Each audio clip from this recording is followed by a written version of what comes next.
कधी येईल काय माहिती, जाम वैताग आला.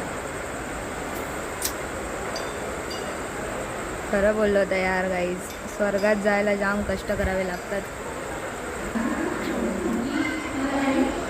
गाईज 3 तास झाले यार मी ट्रेनची वाट बघते, अजून ट्रेन आली नाही. एक तर नोटीस पिरियडवर असून एक तर मला सुट्टी भेटत नव्हती, त्यात बॉसला भरपूर मस्के लावून आता प्रयत्नाने मला एवढी सुट्टी भेटली आहे 3 दिवसाची.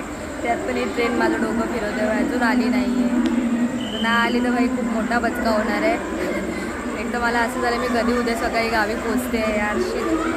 खूप कंटाळा आला आहे. आता आजूबाजूला पण कोण नाही भाई बोलण्यासाठी, काय करू काय नको समजत नाही आहे. एक मूवी संपली पण ट्रेन काही यायचे नाव घेत नाही भाई. देवा लवकर त्या ट्रेनला पकडव यार, मला वैताग आलाय बसून बसून. इकडे एकटीच बसली इकडे.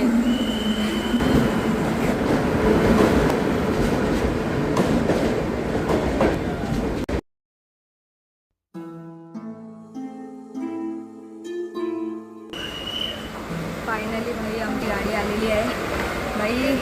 हबीबी गमतो बसून जायचं आहे गावाला. चलो गाईस, अख्खी ट्रेन आपलीच आहे. ट्रेन चालू झालेली आहे गाईस. Ganpati Bappa Morya. A few moments later.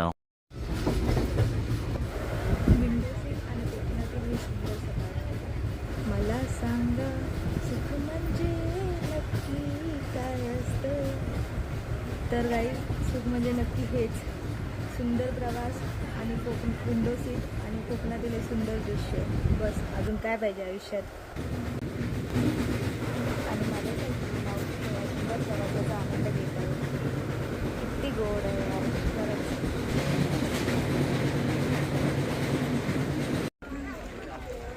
तर गाईज या सुंदर प्रवासाचा आनंद घेत आणि माऊसोबत खूप सारे गप्पा मारत मी पोहोचली आहे आपल्या सर्वांच्या लाडक्या ठिकाणी रत्नागिरी स्टेशनला.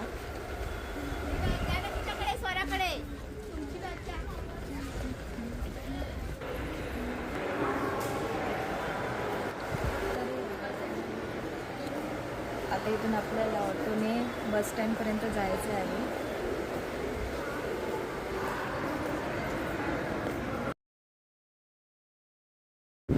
खूप साऱ्या ऑटोवाल्यांशी आर्ग्युमेंट करून फायनली हे काका मला भेटले, जे मला 50 रुपयात शेअरिंगने रत्नागिरी बसस्टॉपपर्यंत सोडतील.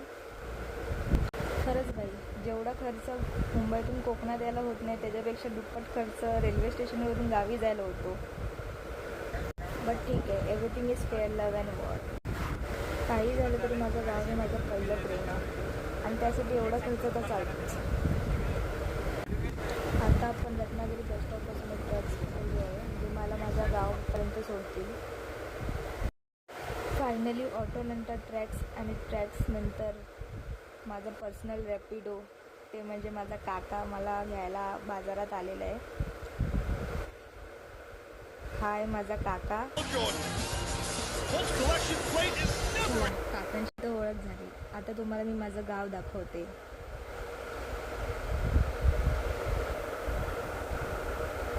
Let's go guys.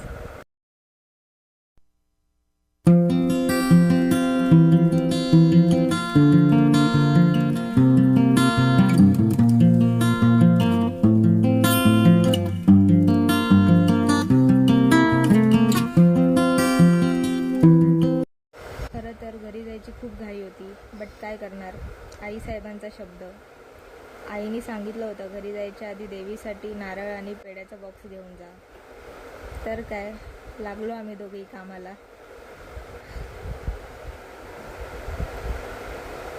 दोन तीन दुकान फिरलो, पण ॲक्च्युली गावामध्ये आता पालखी आहे त्यामुळे ना पेढ्यांचा बॉक्स कुणाकडेच नव्हता.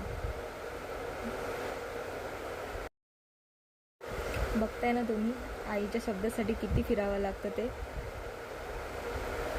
एवढ्या उन्हामध्ये कुठेच पेढ्यांचा बॉक्स भेटत नाही आहे.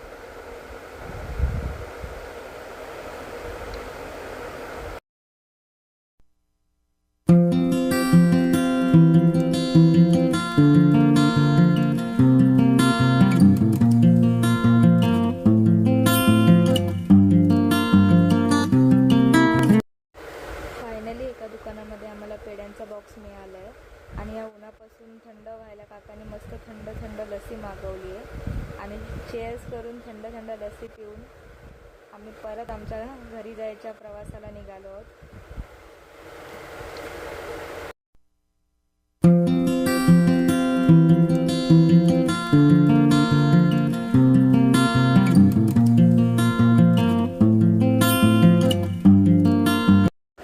आणि फायनली एवढा प्रवास करून मी माझ्या गावी पोचली आहे.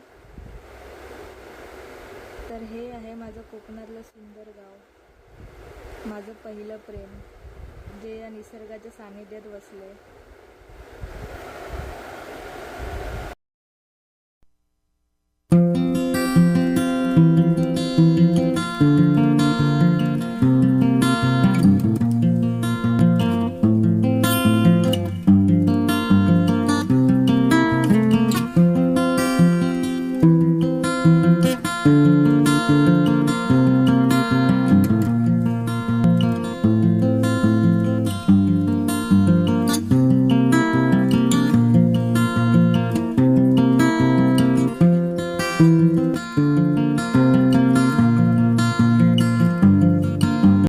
तर हे आहे माझं मावशी आणि काकाचं सुंदर घर, जिथे मी 2 दिवस राहणार आहे.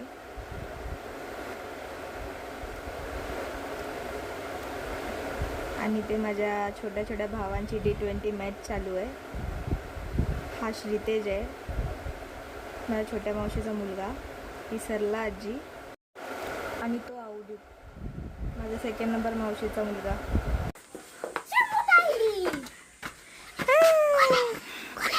ब्लॉग बनवते मी. हॅलो कर. हॅलो श्लीने. हॅलो श्लीने बाबू. नशीब बाबा हसलास तू. नंगू आहेस. नंगू आहे.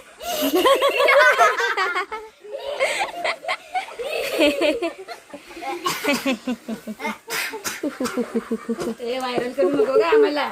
करणार, असेच ब्लॉग व्हायरल होतात. सो गाईज, हा होता मुंबईपासून कोकणपर्यंतचा माझा प्रवास. तुम्हाला व्हिडिओ आवडला असेल तर चॅनलला लाईक नक्की करा. Bye bye.